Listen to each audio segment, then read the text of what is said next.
Content and trigger warning. This episode discusses subjects of burnout, self-care, self-harm, suicide, and mental health. This is Defender Radio.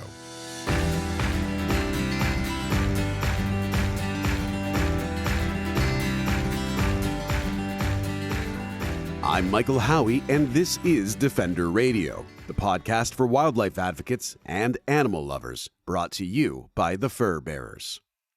This week we're talking about self-care and burnout, and that means difficult conversations regarding mental health, self-harm, suicide, and what it looks like to ask for help. If you need immediate help because you're feeling you may harm yourself or others, please contact emergency services in your area. If you're in Canada, visit talksuicide.ca or call 1-833-456-4566 to connect with crisis responders. That's talksuicide.ca or 1-833-456-4566. The content of this episode is not and should not be considered therapy or a replacement for speaking to a healthcare professional about mental health. A number of links to resources by province are available in the show notes for this episode at defenderradio.com. If you're not able to listen to this episode right now, don't. It's really, really okay. I promise. I recently connected with Stephanie McMahon, a registered psychotherapist in Ontario who happens to also be a wildlife rehabilitation center volunteer, to talk about what burnout is and how it impacts individuals, what clearing space for self-care looks like, and how we can all ask for help when we need it. We talk a lot about self-care in the animal welfare, animal rights movements, in people who are involved with frontline work of any kind, whether it is with people or with animals. And I feel like there's a lot of still mixed messaging in the world about what self-care is and what burnout is. I think they're two words that get used with a lot of frequency, but maybe don't carry the weight at times that they need to. Is there sort of straightforward definitions or ways of looking at those two terms that are helpful for when we need to have these conversations? Yes and no. Mm-hmm. This is a complicated answer. So self-care looks different for everybody. Mm-hmm. And often people think it looks like more stuff on the to-do list. Yes. Like, oh, I need to take a bath and I need to relax and I need to do this and I need to do that. So it feels very isolating for a lot of people, Mm-hmm. because it's like, oh, well, you just need to take better care of yourself and everybody else is fine. Yeah. It's not the way it works. So there's not really a straightforward answer for that. It depends on the person. Mm-hmm. And what they kind of recharge Okay, with. that makes sense, though, that it is the recovery from burnout, effectively, or from any kind of place that isn't great. If you're not, if you've injured yourself physically, that is a type of self-care, right? If I bang my knee up and it needs care, it's still self-care if I take care of it and I ice it and whatnot. And if I emotionally need care, it's still self-care. So maybe we just we look at it that way, right? It's the thing that makes you better. Yeah. That's I am sure the DSM is like the committee is sitting around taking notes right now. It's like they finally cracked it. And burnout. Yeah. I feel like burnout depends on the person, because it looks a lot like depression, right? It can, yeah. So Yeah, again, compassion fatigue, and where do you draw the line between burnout and compassion fatigue? Where do you draw the line between burnout and depression? A lot of them are very similar. yeah, and I feel like it is both amusing, and I apologize to everyone for that. For both of us giggling, but that's how both of us deal with the, I think, insanity of the world at times. And we are friends, and it's a fun chat nonetheless. But burnout, yeah, I mean, it's another one of those. It's just being in that place where you don't have gas in the tank anymore sometimes, or you keep getting. For me, I know when I was younger, I would physically get sick frequently. Mm-hmm. Because I wasn't taking care of myself physically or emotionally. And that was sort of just what my body did. At this point in my life, when I am burning out, and again, I think anyone who works I think any human being can experience it. I think some of us who work in fields like welfare or advocacy, where we have a lot of exposure to a lot of complex and traumatic events, it may be more common or something we talk more about. But regardless, for me, burnout at this point in my life often will feel like somewhere between that depression and despair and then depersonalization. That's the one for me. When I start feeling that, that's when I know it's like, okay, it's, that feels like my body's red flag, or flare up in the air. And it's taken me a long time to learn to listen to that, and identify it for what it is. But I guess sort of the simple answer to the really complex question is everybody can burn out. Everybody can hit a wall, everybody can run out of gas, and everybody has unique things that will help them recover from that.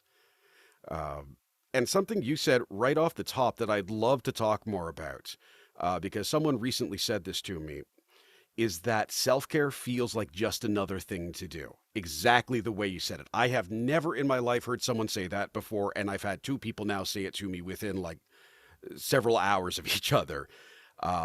Could you talk more about that? What's that? What does that mean to someone or to others if we hear it? Right. So if you're feeling burnt out, you're feeling tired, you're exhausted, you're irritated, you don't want to do it anymore, your tank is empty, then somebody comes up to you and says, well, you just need to relax. Okay, how effective is that? How does that work its way into your life? You're like, yeah, of course I need to relax, but I also have 800 things to do. So how do you propose I do that? And someone will say, well, I don't know, take a bubble bath. Okay, well, that sounds like another thing that I don't have time for. So if you're already overwhelmed, you don't feel like you have time for anything, let alone things that are just additional things. You need to exercise, you need to eat better, and it's always you need to do this. Yeah. You need to take a break. I don't have time for a break. Yeah. I just have to keep giving, because if I stop, then I get backed up and then I'm already tired. So it's just another thing. Why would I add more to my plate when I already feel like my plate is overflowing? So it needs to come from a place of not more stuff to do, but less stuff to do. So it's almost a little bit of prioritizing in a way of what needs to happen right now, and what can wait, what can someone else do, or so on. Is it asking yourself questions like that, or is it saying, nope, today is my day. The world doesn't exist. I am not getting out of bed, and I am staying under the covers forever. Depends on the person. Mm-hmm. If that's what fills your cup, right? If you're like, every so often, I just unplug. Yep. Unplug for the day, done. And then I feel better and I can go about my day, then that's fine. The other part of that is looking into, what do I have on my plate that I can take off? Mm-hmm. Or what should be on here that's not on here? What do I feel guilty about not having on here? Yes, that's a big one. And that for me, when I have felt this way, when I have talked to others who have felt that way, that guilt, again, particularly in a world of advocacy, particularly with animals or children or anything like that with caregiving, I think that guilt also then has a pair of adorable eyes at times. Is there, and I'm going to say this in a very simplistic way, but is there a trick? Is there a tool that is accessible that can help us sort of snap out of some of that or challenge ourselves? Or is this the kind of thing where we need to really spend time working through it and taking it apart with someone like a therapist? I'll never not recommend therapy for people who do this kind of work, only because it's so draining. Yeah. Or it can be very draining if you don't know how to balance it, because there's just so much to be done that you always feel like you're never going to get caught up. There's so much to do, you can't stop. And if you stop, then you feel guilty because, well, I should be working on resolving this issue. Mm-hmm. So there's, I can sit here and zone out to Netflix, but I'll feel bad about it. So I might as well just continue writing my letters and continue planning this protest, continue doing this, continue doing that, because those things make me feel like I'm creating this change I want to see. Yeah. But there's a peak performance kind of level to that. Yeah. Well, I think that's, it's sort of the bandwidth, or everybody has, and I know there's about a gazillion different metaphors for this and analogies, but, whether it's your spoons or your cups or your buckets of water or, your rubber duckies, whatever your thing is. We do all have very much just a limited and a finite capacity to exist and to work and to push ourselves. And that's hard to remember in that moment, I think, sometimes too, of feeling overwhelmed. And in the advocacy field, it's hard to pull away from, the drive to make change, because it feels like everybody's doing this all the time. Yep. Because when you try to unplug and you turn on Facebook, well, this agency is doing this, and this one's doing this, and this person's saying this, and this dog needs help, and this cat needs help, and this whatever. There's always more that can be done. So then you feel guilty for taking that time out to recharge. Yeah. And there's an analogy I've heard many times that I think is still useful, and that's of the oxygen mask on an airplane. And that, for me, that lesson is one that it's not quite on my wall yet. It's working its way up to being on the wall, but it's one that I do remind myself of frequently. Again, it's one that in what we do in terms of trying to help is so hard to remember sometimes. And that's, if you don't take care of yourself, you can't take care of others. Yeah, you won't have the capacity. And that's where you do see people get negative and get cynical and get that kind of emotional numbness, helpless feeling, and they do get to these dark places. Because if you give too much and you have nothing left to give, you have no energy left, and the demand is still there, it's a very hopeless feeling. Yeah, that is. And again, I think that's, for me, is always the hard thing to remember. And it's the thing that I think is probably true of anyone who experiences anything, is that at some times that feeling, it feels like it's going to be forever. It feels like this negativity, this loss, this fear, this anger, whatever it is going to last forever. And that can then start a cycle all on its own, where it's, well, I can't do anything because what's the point in doing anything? And therefore not doing self-care, but also not necessarily offloading things in a healthy way, but just feeling like you can't offload and feeling like you can't do self-care and so on and so forth. And I know the answer already is it's different for everybody, but are there general tools or ways we can talk about some of that stuff that can help us break out of a cycle? So when it is feeling, for me, I'll talk depersonalization or numbness, the physical sensations of my body kind of being slightly disconnected as a bit of my brain saying, nope, we're done for a while. Is there opportunities to sort of try and, I don't want to say flip that, but recognize it and then go, okay, and now this is the next step, and break that cycle? Yeah, and I think the first step is recognizing when you're falling into that trap of the hopeless and what's the point. I think that's maybe one of the more dangerous kind of stages in it, is the what's the point? Yeah. Hopeless stage. Nothing I do matters anyway, so what's the point? And I'll tell people to start small. Recognize, okay, what is good about right this second? So let's, you're immersed in negative all day. Now we need to balance it out. And at the end of the day, everything's about balance, whether it's self-care, whether it's managing the work stress, managing the volunteer stress, all of that.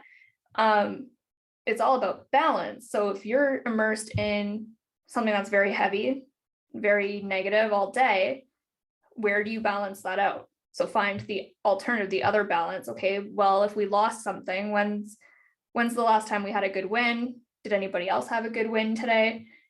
I just like a cup of coffee sometimes. Mm-hmm. So even just like, I'm going to sit here and just enjoy this coffee, and this is good right now. Yep. So what is good in the moment, in right now? And sometimes you have to work really hard to find that when you're stuck in that cycle. And sometimes it's pulling away from the negativity or the work that you do for a period of time. You go and you immerse yourself a little bit, then you get out of it to balance that out. And so having a hobby that's for animal advocates, not animal related, something that you do outside of the animal world, rounding out that identity a bit, because it's easy to get trapped in this, I'm an animal person, I'm an animal advocate, I'm this, I'm that, I'm whatever, this is who I am. And if you don't round that out, you kind of get sucked into this is what I do, this is where I need to be all the time. Mm-hmm. And that starts to feel true. Within the animal advocacy community, I think, and I think other industries as well, we galvanize people for pushing too hard. We reward them for sacrificing their personal time or their own money or their own health for this greater cause. And while I think it's important to respect and honor the work people do, we also have to be aware of the impact of that, of saying, oh, well, we're going to, and, we can break this down into dog behavior for my dog behavior friends of, we are rewarding one behavior and ignoring a bunch of other ones. And if we only ever reward this one behavior, then we all think that that's the behavior worth doing out of all of the other ones. And when that is pushing ourselves past the point of comfort or exhaustion and pushing ourselves through all of these other things, and we reward that, I think we're really just reinforcing that this is some weird dark place that you have to exist if you're going to make change in the world. And I think that's something that we just generally as people and a society need to just stop saying and stop rewarding. Yeah, that rewarding, the kind of workaholic mentality of productivity is important. Productivity is the only thing that matters. Yeah. But with that though, in creating that change, right? So I'm going to add to what we were just talking about of rewarding productivity, rewarding the people who don't take time off, or rewarding people who work the extra or the weekends or the whatever and never turn off. By rewarding that behavior, you're saying, you're really good at doing this, good job, blah, blah, blah. But we also need to reward the breaks. We also need to encourage stepping out of it. We also need to encourage, let's go for, a walk or whatever. And somewhere we won't see dogs, somewhere we won't see cats, somewhere, where it's, there's certain areas where you can't avoid certain things, but something different. For sure. So if you're passionate about, I don't know, farm animal welfare, not going to a farm for a fun day out, not going to the farm sanctuary, not going to the whatever. And farm sanctuaries are great places, but you want something completely out of that, and encouraging people to do that. For sure. And that's, my group of friends, we like to do a lot of improv together. We do a lot of, podcasts and stuff like that. And everyone is so just bare bones honest at this point of, hey, we're all planning on getting together on Friday after work. I had a long week and I just need to sit at home. And every single one of us goes, awesome, no problem.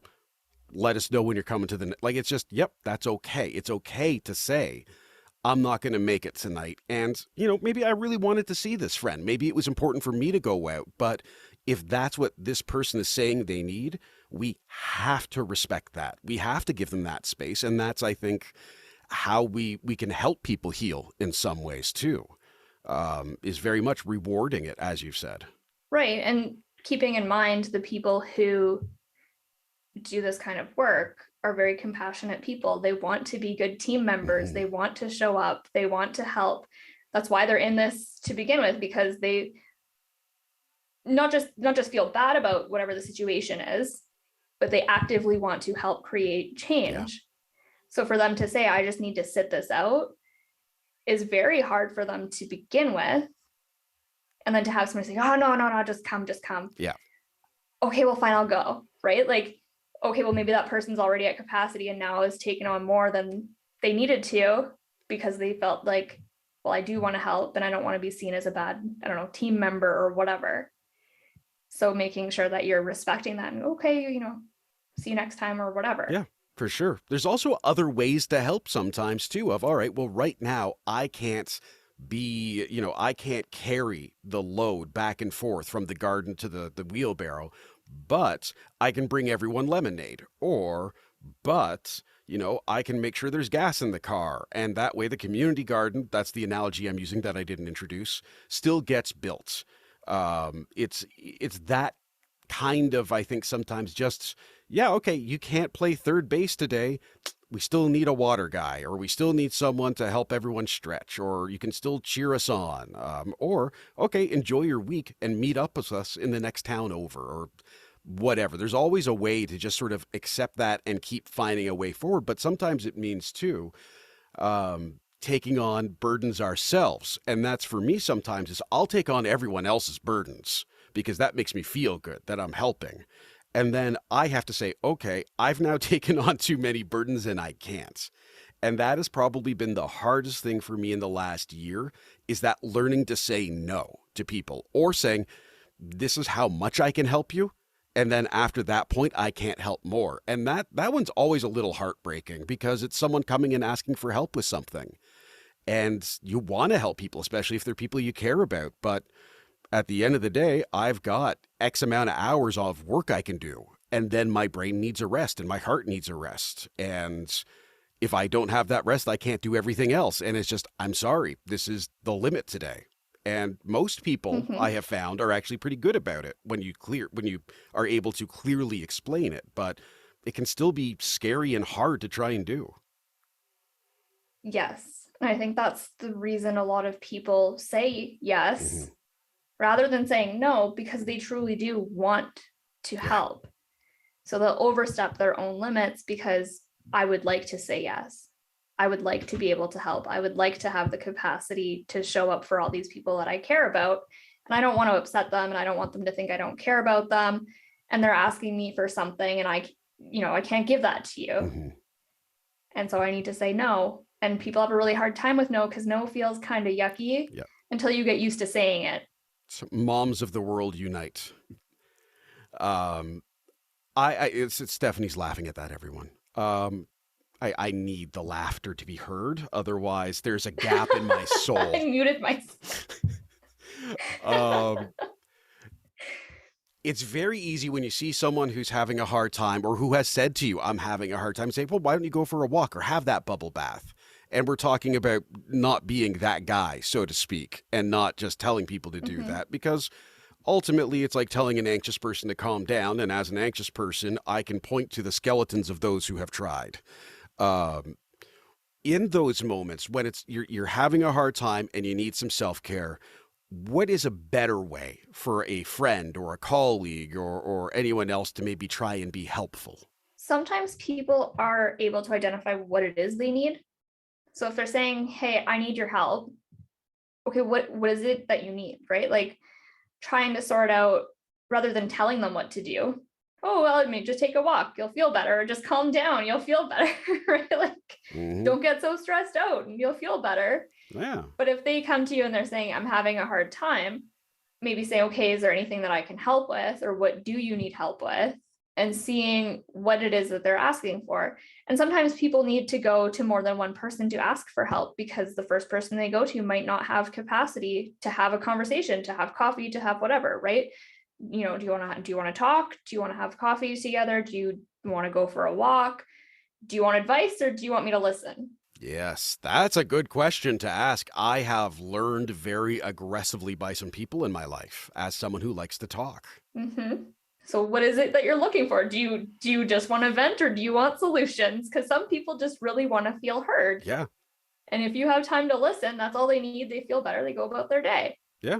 It's pretty great sometimes too, just to be like, you're not going to believe what happened when I was driving today. And then someone to go, you're right. I don't believe it. That's crazy. And then you can move on. Even when I had my entire bank account drained via a food delivery app that I hadn't signed up for because that's the world we live in, I got everything back, don't worry. But the person at the bank that I spoke with, like I had talked to 10 people. They were all being very dismissive and, oh, don't worry and don't worry. And I finally talked to someone and 5 seconds in, they just said, yeah, look, that sounds terrible. I can't imagine dealing with that. Let me see what I can do for you. And my anger and frustration instantly went from a 95 to a 75 because all they said is, yep, that sucks. Yep. That's all I needed was just someone to acknowledge it. And okay, crisis averted. Now I can come down from that and actually talk. Right. So I think that can be a very helpful position to take sometimes of, all right, what do you need? What do you need to hear? Or do do you want me to agree with you that everything is terrible? Because I can do that too. Right. Even if I don't maybe think it all is that terrible. And you might not, but just listening to what their truth is important. Mm-hmm. Because it might not be your truth. You might be like, well, I had a great day. I don't know what you're complaining about. But really, their truth is the world sucks and it's horrible. And this is a really bad place to be right now. Tell me more. All right, let me listen to this and see your version of what this world looks like. So then if I can sit there with you and say, okay, this is what this looks like. Do you want my opinion or do you just want me to listen? Because some people are just like, no, just listen to me talk about how sucky this day was. Okay. Yep. Most people are like, all right, I can do that. Just say, oh no, it's not that bad. You know, it doesn't feel like it's getting anywhere and it doesn't bring them out on the other side of it. Yeah. Things do suck sometimes. Mm-hmm. And I've got a song, I'll link to it. I'm going to be a real nerd about it because it's a beautiful poem about life and death and loss and everything. But one of the lines in it is just, don't forget that sometimes life is hard. Mm-hmm. And that's part of what I love about the song. It's just like, yeah, I need to hear that some days that, yeah, this is tough. Sometimes things do suck. And tomorrow they may not anymore. And that's kind of the point some days. But on that note, unfortunately, many of us in many positions do lose people. There are folks who don't get through the world okay. And for their reasons, they choose to complete suicide. And that can leave people around them, even those who didn't know them, feeling anything, everything, feeling things that don't make sense. And something that can come up that I think is important to address is they said to me they were tired, or they said to me they were burned out. I shoulda. Mm-hmm. And I think that's, if we can talk about that for a minute, the importance of recognizing should-haves and that kind of language when we're dealing with those types of situations. Yeah, and should-have is a tricky one in general, Mm-hmm. not just mm-hmm. regarding losing people, because hindsight, right? If you had the information that you have now, you would have reacted differently. So you can't judge past you on information that you didn't have. Mm-hmm. So I should have known better. I should have asked. I should have reached out. I should have whatever. Okay. But you didn't have the information to make that decision. Yeah. And if you missed something, then that's okay mm-hmm. too. And it's hard to sit with that. It is very hard to sit with that sometimes. It's hard to sit with somebody saying, you know, yeah, they told me they were tired. They told me they were burned out. Okay, but did they tell you they were thinking of ending their life? Yeah. Right? Because there's a difference between being tired and being burned out and saying, I don't want to be here anymore. Yeah. And I think it's also important to remember that we don't know everything and we don't know the depths of feeling or experience. Mm-hmm. And it's very easy and I think very human to try and judge that too. Mm-hmm.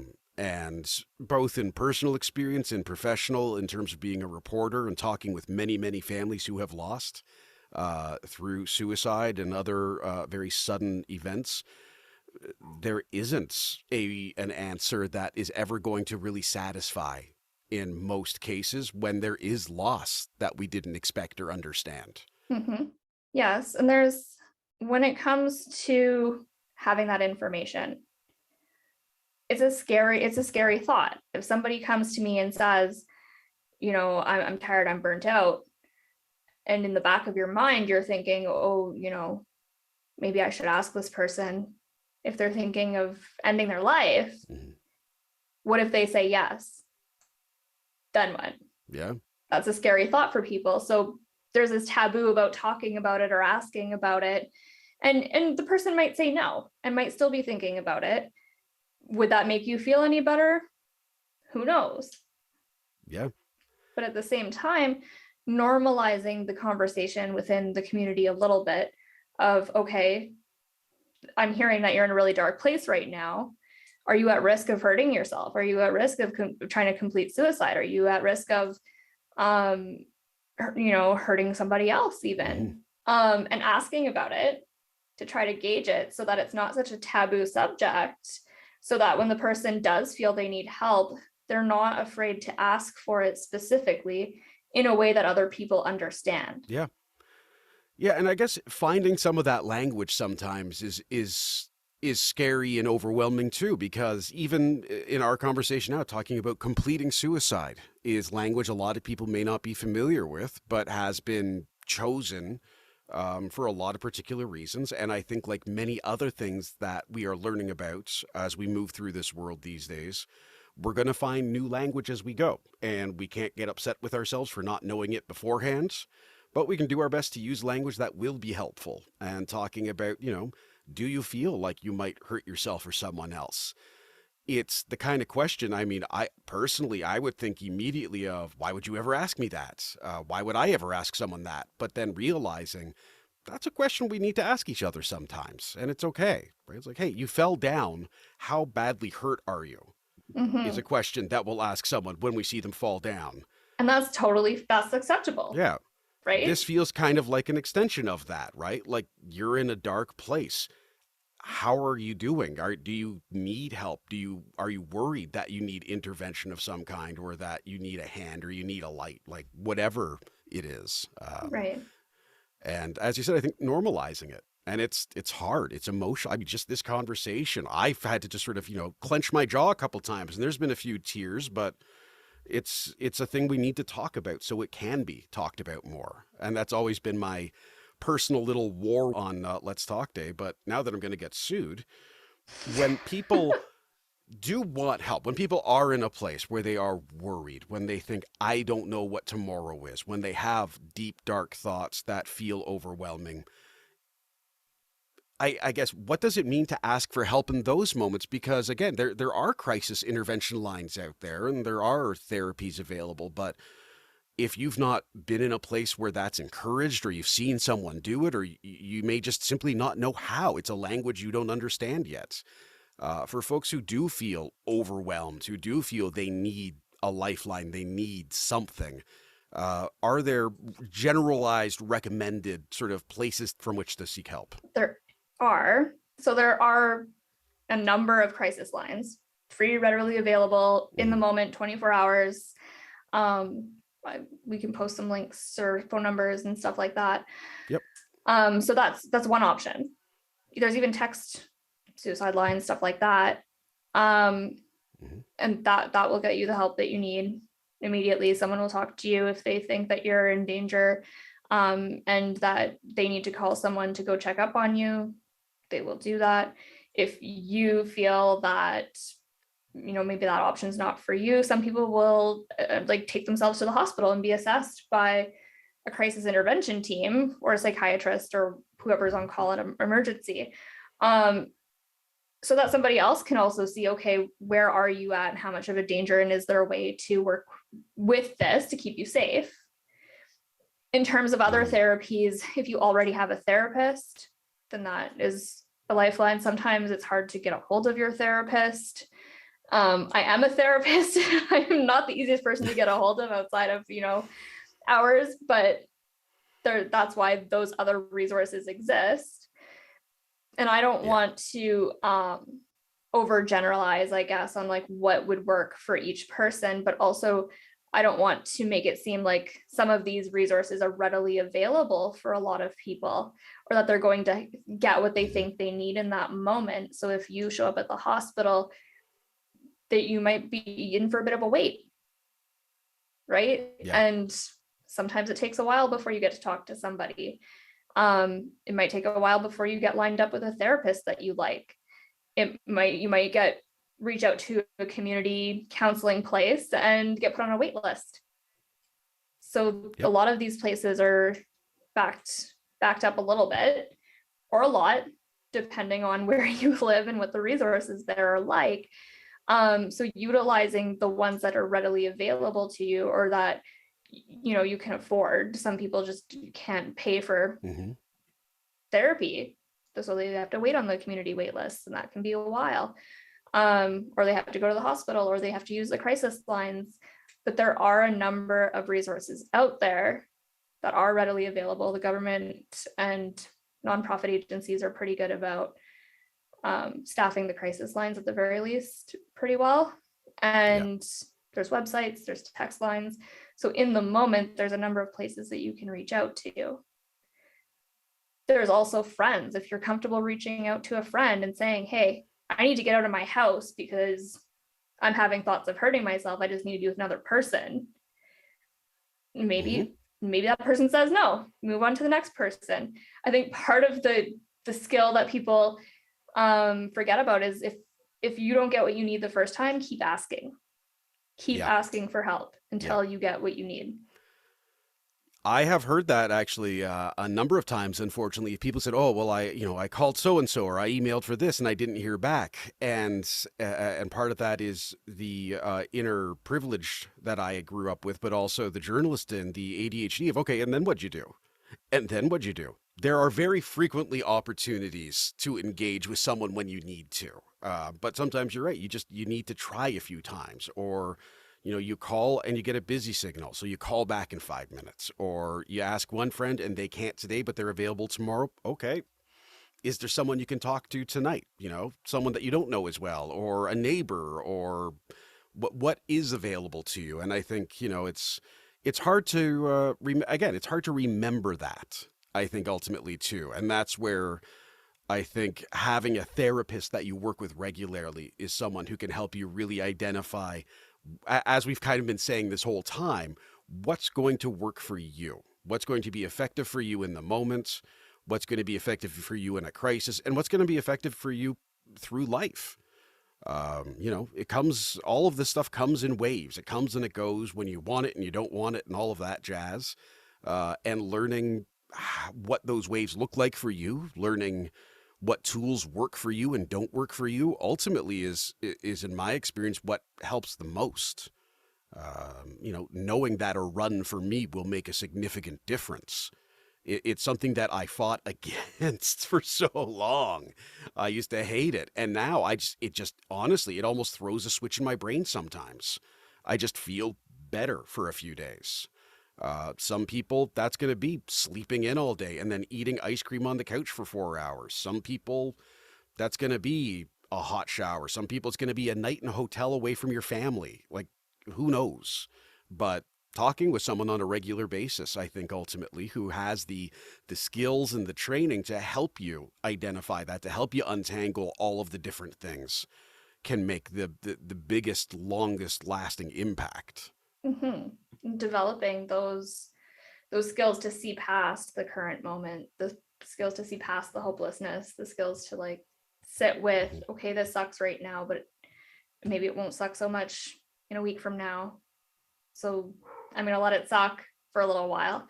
The other part too is if you have connections and community and you're regularly in touch with friends and whatever, those people are often able to see changes in behavior patterns. So if you're not quite acting like yourself, you have a friend that's not acting like themselves, that's a good indicator of like, okay, check in, and how bad is it? Yeah. So if, you're very social and all of a sudden you're bailing on your friends and you're saying, I want to stay home, and that's not like you, there's respecting it. There's, of course, we talked about like people need breaks and stuff like that. Okay, but if this person's like the first one to get excited and go out and be social, and all of a sudden you haven't seen this person in a week, okay, well okay, I haven't seen you in a week. How are you doing? Is everything okay? Are you having thoughts of hurting yourself or someone else? It needs to be part of that conversation. And it's uncomfortable. Those are difficult, uncomfortable conversations to have. But they can be a conversation that changes the entire world for a lot of people. So I think that's, maybe through all of this, it's talking, it's being open about it with the people around us, and literally just asking for help some days. Just saying, hey, I'm having a hard day. And then know that there are people around you who will say, okay, well, I can listen, or I can help you carry that, or why don't you put it down and I'll watch it for a while, or something that can help. But sometimes it means screwing up your face and being uncomfortable and saying help. And that's difficult when you are usually the helper. Yes. When you're the first person to raise your hand and say, let me help you with that. If you'd like to connect with Stephanie, please visit her psychologytoday.com profile listing. The link is in the show notes in your podcast player and at defenderradio.com. Links to resources for crisis intervention and other mental health services in Canada are also available in the show notes. I want to thank Steph for sharing her time and expertise with us, and all of you for taking the time to listen and share this episode across your social networks. Until next time, I'm Michael Howie for Defender Radio and the Fur Bearers. Thank you for listening.